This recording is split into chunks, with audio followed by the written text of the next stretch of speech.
Hello, I'm David DeCosmo. Welcome to ECTV Live. For those of you who watch regularly, you'll see a little different setup today. I'm in a chair usually occupied by Rusty Fender, and Rusty's taken this week off, but I have two amazing guests this week with a story about an amazing event. And of course, one of them you see pretty regularly, certainly annually, Chris DiMatteo, who is, I always call him the chief cook and bottle washer of La Festa Italiana here in Scranton, which is coming up. And joining him today is an old friend of mine from my news beat coverage days. I knew him as a county commissioner, Bob Pettinato. Welcome, gentlemen, to the program today. Thanks, David. Thank you, David. Thank you for having us. It's just great to have you here. This is probably the premier event. There's two that I think of in Scranton every year. You got the St. Pat's Parade, and you got La Festa, and then you can argue about which is bigger. They may be actually on par. And we always have you in, Chris, to talk about it, and we certainly will again. But you insisted this year we ought to have Bob Pettinato in. Sure. I want you to tell everybody why that was such a good idea. Well, a very good idea. Number one, Bob, and he'll say it in his own words, but Bob started La Festa back in 1976, and it was the year of the bicentennial. Right. So this is our 43rd year, and back then the country was encouraged to promote heritage events, and of course Bob was him and Charlie Luger were sitting county commissioners at the time, and they encouraged all local ethnicities to have events and some type of a event they could promote, their heritage. Right. Of course, Bobby, being of Italian-American descent, said, well, let's do an Italian festival.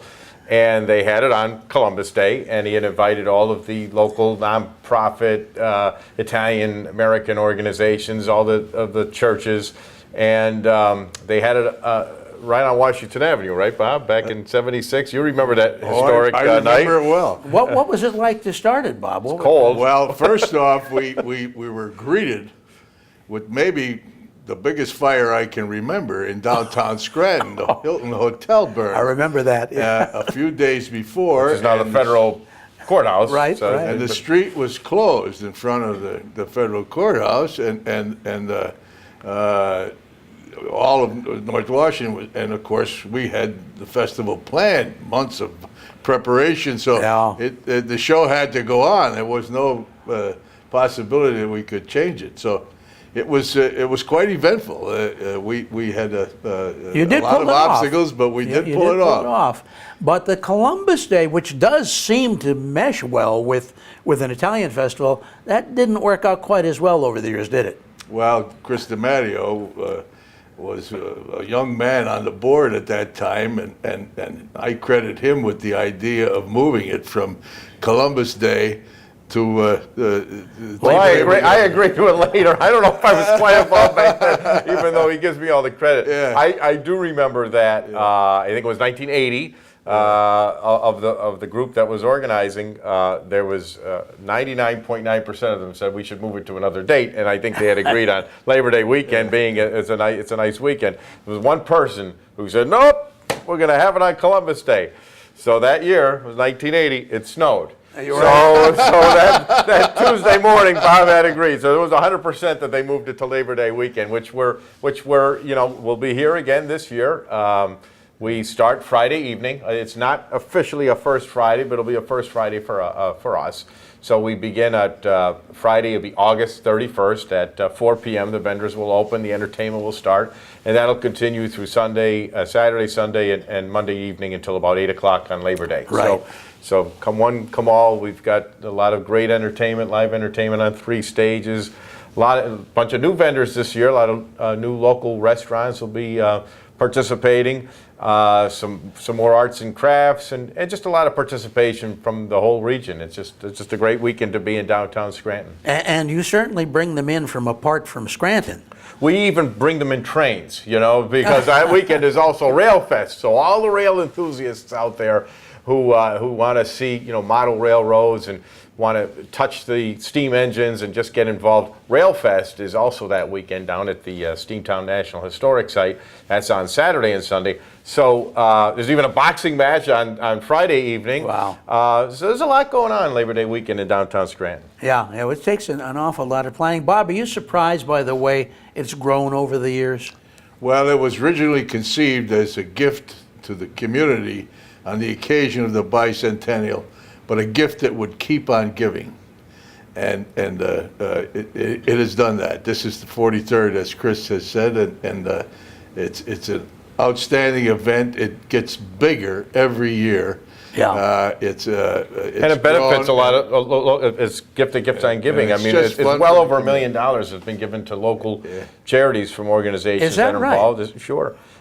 Some of the organizations involved, like Unico, with just that little porchetta sandwich that they sell. I mean, they give away literally over $25,000, $30,000 a year just Wow. from selling that sandwich to local charities, as does La Festa, although our revenues aren't our profits aren't that much, but any monies that we do give goes to all local charities as well. So, wow. And it's been well over $1 million, I think, in the 43 years. That's a real feather in your cap. And I would emphasize that it's all volunteer.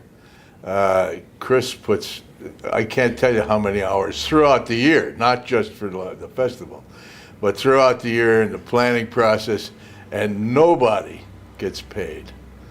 This money that is raised in La Festa is strictly for charity, and the committee doles it out at the end of the festival and to all local charities. It's an event that I take great pride in as part of this community. And one of the very best things about it is, if you're in Wilkes-Barre, you're in Carbondale, you're actually from out of the county, from out of the state, as you mentioned, people coming in for Railfest, that tends to bring them from all over the country sometimes. They can come to the festival, they can enjoy the musical presentations, and not necessarily spend a cent. Not a cent. And we're so happy to sponsors like actually the Pennsylvania Lottery, who benefits senior citizens, the people that come down in all the high rises that are in downtown Scranton. They don't need to get on a bus, although the buses are certainly running that days. They just come down and listen to great entertainment. I mean, some bands that from New York, New Jersey, Virginia, Ohio, they can't hear entertainment like this, and if they did, certainly they'd have to pay for it, or they'd have to see it on television. Yes, this is live entertainment. Nothing like live music, and live entertainment on 3 stages for all ages. I mean, we have all types of juggling acts, children's characters, and so forth for the whole weekend. Small groups to large groups. So yeah, you don't have to spend a dime to come down to La Festa and really enjoy it. I mean, I would suggest you bring a couple of bucks along, because the food is fantastic. Yeah, food is and one of the things too is David and we've discussed this before, and Bobby is aware of it as well. There's sometimes when I'm using the volunteer skills as directing traffic into the many Scranton parking lots. I look at the license plates and I try to see where these people are coming from. Yeah, what are you seeing? Out Delaware, Virginia, Ohio, New York, of course, New Jersey, Maryland.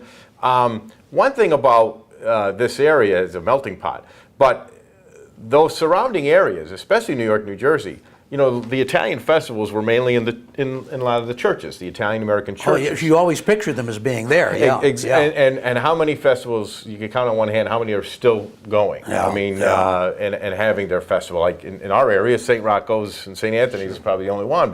But so in New Jersey and New York, those churches are now, you're not just Italian American parishes. So those people still want to have their traditions and still want to and celebrate their heritage. So they take the drive up, and Sure. they book a hotel at either the Hilton or the Radisson or wherever, and they spend the weekend here, because it's just like because we do have a mass in Italian on Sunday. Father Cappellini. Matter of fact, that kicks that day off. It does on Sunday. It's a Father Dave Cappelloni, who is the pastor of St. Anthony's and St. Rocco's. Wonderful singer, also does knows the Italian language very well, does the Mass in Italian, and this year he'll also be the homilist. So the Mass will be on Sunday morning at 10 a.m. Mm-hmm. There's a run as well, yes? It's a run as well. Captain James R. Minicozy memorial race. Jimmy was a good friend of ours, and mine as well. And an excellent volunteer in whatever he got involved in, but certainly at La Festa he used to run all the security and the arrangements. So in his memory we keep this race alive. Really his family, in particular his sister Leslie, keep this race alive, and literally raises tens of thousands over the years, and that money goes to mainly benefit the Boys and Girls Club of Northeastern Pennsylvania, some of the events, especially the Christmas party, which Jim was very active in as well. Some of the simple things that you don't necessarily, I mean, you like to promote the bands that are playing and things, but I remember bringing, my sister-in-law was up from Florida, and I had one of my grandkids here, and there was a display that the National Guard put on. And they made the young man feel like $1 million, let him climb on some of the Army equipment. Yeah, anything to recruit, right? I mean, maybe in some day. And Jimmy did that. But he enjoyed those kinds of things, and there are those types of things.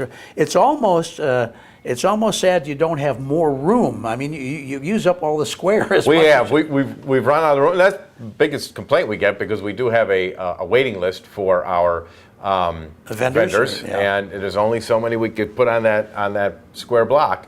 And we worked so well with the county commissioners and the Department of Public Works, Kevin Shaughnessy, and their whole staff. They just cooperate so well with us, as well as the city of Scranton.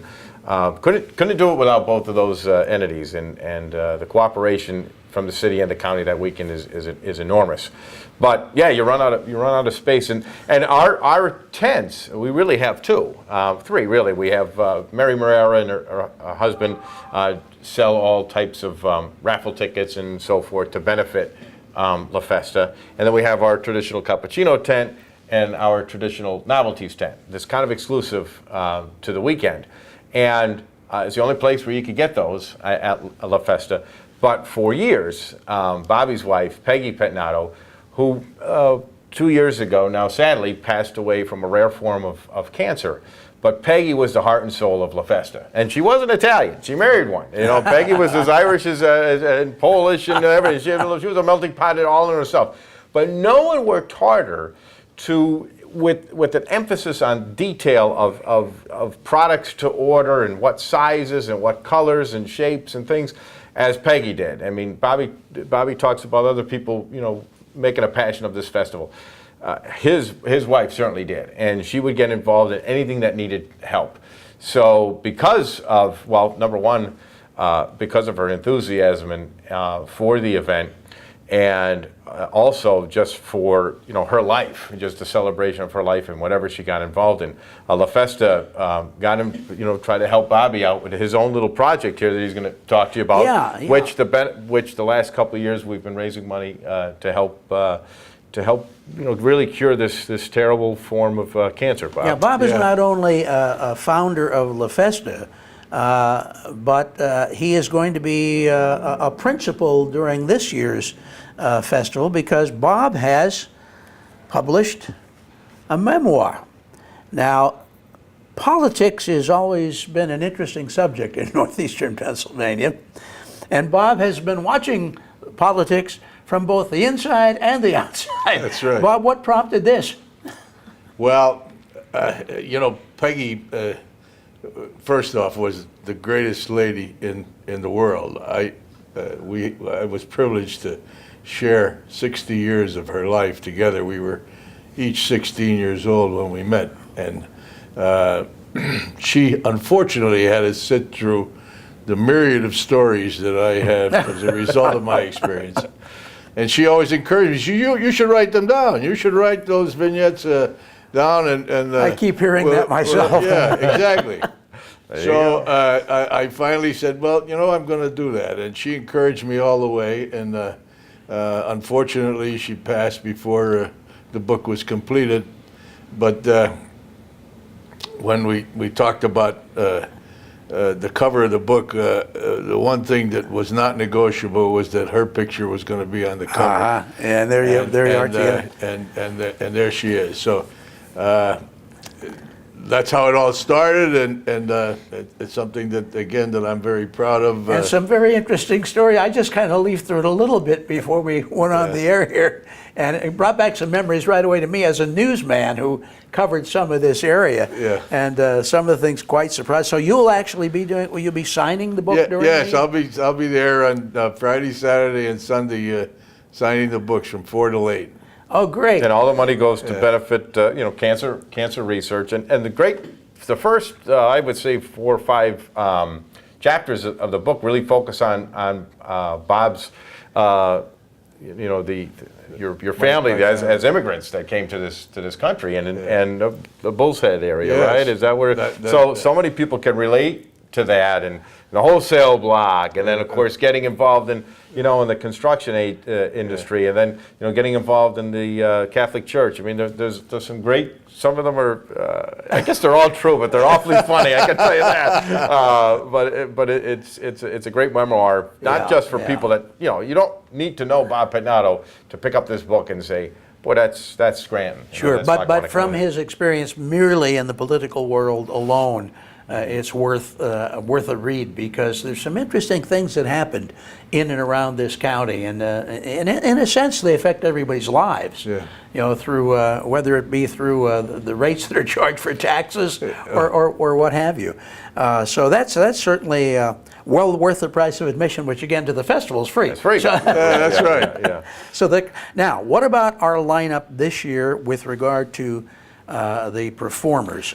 Because that's always we've talked about how you've gotten to the extent now where you kind of have to, I guess, turn away some. Oh, we do. We again, just as many vendors as we have to turn away, we have to turn away more performers, and we try to get young performers, for the younger audience, and some of the more seasoned veterans as well. Like, of course, the Gene Dempsey Orchestra. Gene, my gosh, he's 93 years of age, and his band is just as good as Glenn Miller's ever was. And it's a great 4-day event. 4-day event. 3 stages. 3 stages. And you're turning away some acts. Oh yeah, but this year we've got some new stuff. We have the cameos coming back from New Jersey on Friday evening. Bobby's buddy Paul LaBelle and the Exact Change, old friends. We have a group coming from Ohio, the Euro Rhythms, Ray Mass's Euro Rhythms. Great Italian band. If you want to hear Italian music, they're on Saturday evening. Of course, we have the Poets. We've got my rendition of Frank Sinatra, and of course, we're bringing in Dean Martin, direct from the grave in Las Vegas, coming in. Uncle Floyd, which I know is a favorite. Yeah.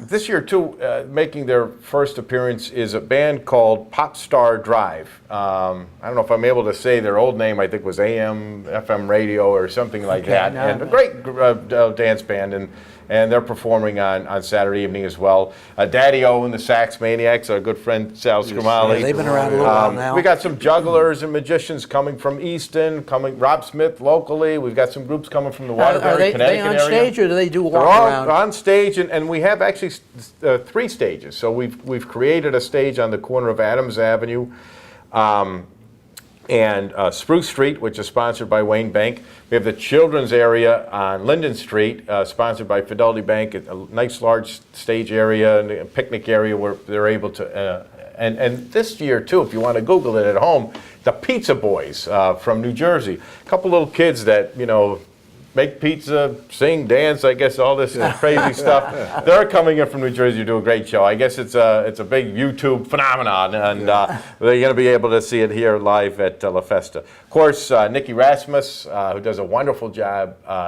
with a lot of different songs, but she has a great tribute to Connie Francis. I did mention the Poets. Right after the Poets are fireworks, and one of the best displays in Now, I can't sponsored imagine by what, Dixon City Hyundai. Can't imagine what it's like to schedule this. Well, it can get tricky. I've got a couple of knucklehead assistants, Lou Cosa and Frankie Gervasi, who I don't know how it gets settled either when the 3 of us are in a room just with the hands. Bring people in from other states, Yeah. and then you got to be available when you can have them. And Well, things. that's a good point, David, because first of all, it is Labor Day weekend. a lot of the bands that are here and perform, and they do give us a decent price because they know we're a charitable organization, but other people get to see these bands perform, and maybe if they're having a party coming up, an anniversary, a wedding, graduation party, or some type of an event, they'll book them, exactly. And I know that's how the Poets got started better than 50 years ago. I mean, all the gigs that they had in Dunmore and at La Festa, they might book 10 or 12 weddings just from people coming down and hearing them and enjoying the music. So, but you are also, you indicated you're making an effort too to sort of make an appeal to the younger crowds too, because you expect when you have a festival like this, all the regulars, the people who've lived here for years and have that heritage, are going to be coming one of those days, if not all of the days. Right. So that's why we've added a Flaxie Morgan band, which is a great, the hits from today that they'll be performing, and of course Daddy-O and the Sax Maniacs, and Pierre Faguccio, who's used to be with Las Vegas Band, has his own band now. He's going to be performing on Monday. The Las Vegas Band from New York will also be performing. But there's a lot of new groups that'll be performing at La Festa this year. And I guess what you've got. I'm looking here on my, I know I'm missing some of them, but if you find some, you look on the. Certainly, website or Facebook page. Oh, Black Tie Stereo, the Frost, Julian Sparacino's Lights Out Band, Nothing Yet, Rogue Chimp, LaFestaItaliana.org. All right, Mark will get that on the LaFestaItaliana.org, and all the information will be there, as well as, of course, the Scranton Times and Tribune will also be printing them. Sure. Well, it's been so successful, and I know I asked you before, but I think it's interesting. Head count. Now it's hard to do, but it's not hard to do. It's not hard to do because what we do is we take the square footage. Actually, the Scranton Times did this maybe 30 years ago. So you take the square footage of the square of the county and the sidewalk. Basically, the front of the courthouse. Right, all around the block, all four sides, and you figure how many people could be on that sidewalk, and then you factor in how many people are in front of the stage. And for any given time when it's crowded, which is any time from 11 a.m. to 11 p.m., there's about 5,000 people on that block. And you figure people are probably there for a couple hours. You multiply that by 10 hours a day. There's your 100,000 people for the plus for the I can easily entire believe weekend. that. Yeah, I've been there covering it, obviously. Bob, do you remember what the response was like to the first one in terms of turnout? Well, we had a great turnout, but remember, we were only on North Washington Avenue. Was that only one day block. at that time? Yeah, yes. That was just on Columbus Day? No, it was Just Columbus Day, the first Saturday day. and Sunday. Okay. A weekend event. Yeah, right. And the first entertainer was Al Martino. Oh, why don't you tell that story, Bob? Should I tell that story? Okay, how much time do we have? Wow. So Al Martino came in, and of course we had no money, and we raised the money on the street. We used to sell Boosters, booster $1 patches, for $1. okay? And We still sometimes sell them I for $1. charged $100 for them, and sometimes I charged $100, depending on what the traffic would bear. Yeah. And who was Anyhow, bearing we it? raised enough to pay Al Martino's. Wasn't that a boon? Yeah. And I got a call on the eve of his, on the day of his scheduled appearance, and from one of our volunteers, and he said, "You got to come over here right away." The Hotel Casey was alive and well at the time. I remember it and they well, were yeah. rehearsing in the Hotel Casey. And he said, "You got to come over here right away. Al Martino's not going to sing." What? So now remember, it's Columbus Day, and it happened to be cold, and Al was concerned that his voice wasn't going to stand up to the cold weather, and that he could damage his vocal cords for the rest of his career. And so he said he couldn't afford to chance it. And the forecast was that it was going to get warmer anyway. But anyhow, Al wasn't going to sing, and of course, as I reminded you earlier, there was this huge fire. So there was no power on that entire block of North Washington Avenue. So we had no electricity, and in those days, the stage was a The same stage as it is now, yeah. Okay, and I went over as I had been requested, and Al said, yeah, come here. He says, you understand. He says, I really can't do this. And I said, well, Al, the people are expecting you. We've had tremendous response to the fact that you're going to appear, and somehow or other, if you don't appear, that's really going to change things for you and for us. And I said, isn't there some way we could do it? He said, well, if you had some heaters or something. I said, Al, you want heaters? You got heaters. So George Palucci, my volunteer, came up to me and he says, Commissioner, there's no power. You can't put heaters. I says, I didn't tell him I was going to plug them in. So they were all lined up We there. bought 10 heaters and then put them up in front of the stage. And Al performed and he sang his heart out. And it did get warmer, okay? And the people just loved him. They bought everything that and we went over to Prino's for a drink after to celebrate the success of our evening.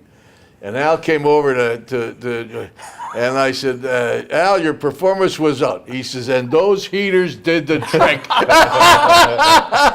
Now, we do have pictures of that too, by the way. We have a great heritage tent downtown that has pictures exactly what he's talking about. There's Al and a bunch of people singing and dancing in front of the stage. Stop at the Heritage. Yeah. Now we're almost out of time. One more Yeah. time where they can get a listing for all the acts. LaFestaitaliana.org. That's LaFestaitaliana.org. You know, It is LaFestaitaliana.org. the way to spend your Labor Day weekend wherever you are watching, and make sure you stop by and see Bob Pettinato and have a look at this fantastic book that he has put together.